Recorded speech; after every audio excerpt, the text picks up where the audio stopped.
Milestone স্কুলের যে ঘটনাটা ঘটেছে তখন ৬০০ টাকা একটা জলের বোতল বিক্রি করবে? এটা সম্পূর্ণটি অমানবিক। পারলে আপনারা ফ্রিতে মানুষকে সার্ভিস দেন। ভাই, মানুষের জীবন তো কখনো ব্যবসা দিয়ে হয় না। কিন্তু লাইসেন্স বাতিল করে দেখ ওই দোকানে। পানি 20 টাকা বা 40 টাকার পানি যেটা 600 টাকা পর্যন্ত বিক্রি করছে, 30 টাকার অটো রিক্সার ভাড়া সেটা 500, 300, 1000 টাকাও হয়েছে। 1000 এর উপরে গিয়েছে। হ্যাঁ। মানে এই বিষয়গুলো আপনি কেমন দেখেন? মানে আমাদের দেশে কোনো ট্র্যাজেডি এটা সম্পূর্ণটি অমানবিক। আপনারা যখন দেখবেন যে একটা মানুষ বিপদে পড়েছে, পারলে আপনারা ফ্রিতে মানুষকে সার্ভিস দেন। এগুলো তো মানে একটা ব্যবসায়িক একটা মাইন্ড হয়ে গেল না ভাই। মানুষের জীবন তো কখনো ব্যবসা দিয়ে হয় না। আমরাও তো মানুষ, ভিতরে তো আমাদের রক্ত মাংস আছে। সো এই মানবিক দিকগুলো তো মানুষের চিন্তা করা উচিত।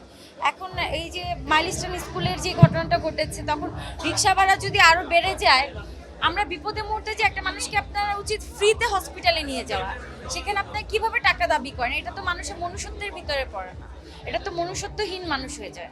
আসলে 5ই আগস্টের পরে তো যে যাকে নিয়ে যেভাবে খুশি নিউজ করেছে, যে যাকে যেভাবে খুশি অপমান অপদস্থ নানান ধরনের বাজে বাজে নিউজ হয়েছে সোশ্যাল মিডিয়া। তো আমরা বলতে গেলে নিজের মতো করে আমরা লিখি, যে যা খুশি লিখে দিলাম সোশ্যাল মিডিয়ায়, কিছু যায় আসে না।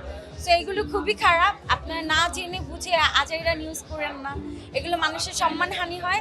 আমি নিজেও এরকম পরিস্থিতিতে পড়েছি, আমারও অনেকবার সম্মানহানি হয়েছে। আলহামদুলিল্লাহ, সত্যের জয় সবসময় হয়। আমি আমার জায়গা থেকে স্ট্রং আছি। সো এই তো, আমি যুদ্ধ করেই পথ চলছি। যারা নাই এরা আমার সন্তানের মতো।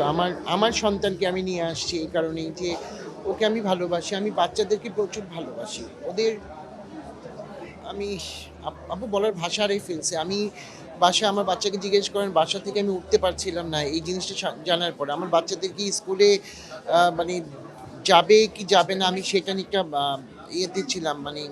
তারপরে ওদেরকে আমি বলছি যে বাবা স্কুলের না কয়েকদিন বন্ধ দাও, 2 দিন বন্ধ দাও। এখন স্কুল তো করতে হবে। এই জিনিসগুলো আমার আমি কি বলবো বলার, আমার আমি মনে করতে পারছি না যে এটা কি হচ্ছে কি হবে। বিজনেস তো সবাই করে, গরিব মানুষ। তবে এইটুকু বলবো যে যারা এই বিজনেসগুলো করেছে বা যেই দোকান থেকে করেছে ওটার লাইসেন্সই বাতিল করে দেওয়া উচিত আমি মনে করি।